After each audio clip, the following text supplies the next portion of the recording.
KSRTC ബസിന് മുകളിലേക്ക് മരം കടപുഴകി വീണു. ആളപായമില്ല. കൊല്ലം തിരുമംഗലം ദേശീയപാതയിൽ കേരളപുരം ജംഗ്ഷന് സമീപമായിരുന്നു അപകടം.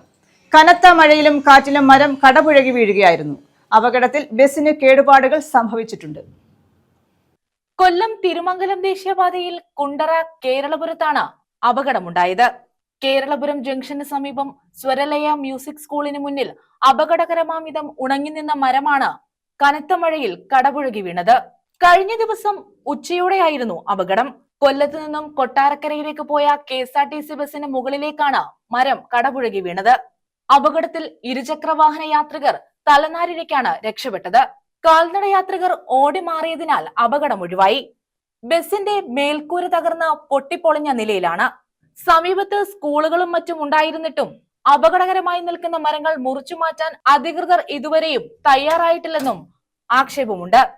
നാട്ടുകാരും മറ്റ് സാമൂഹ്യ പ്രവർത്തകരും പഞ്ചായത്തിലും ഹൈവേ അതോറിറ്റിക്കും പലതവണ പരാതി നൽകിയിരുന്നു. എന്നാൽ ആരും തിരിഞ്ഞു നോക്കുന്നില്ലെന്നും ആക്ഷേപമുണ്ട്. സമീപ പ്രദേശങ്ങളിൽ അപകടകരമായ 50 വർഷത്തിലേറെ പഴക്കമുള്ള മരങ്ങൾ റോഡിന്റെ വശങ്ങളിൽ നിൽപ്പുണ്ട്. ഈ മരങ്ങൾ മുറിച്ചു മാറ്റാൻ നടപടികൾ സ്വീകരിച്ചില്ലെങ്കിൽ ഇനിയും ദുരന്തങ്ങൾ ഉണ്ടാകുമെന്നാണ് നാട്ടുകാരുടെ ആശങ്ക. News bureau, Kundara.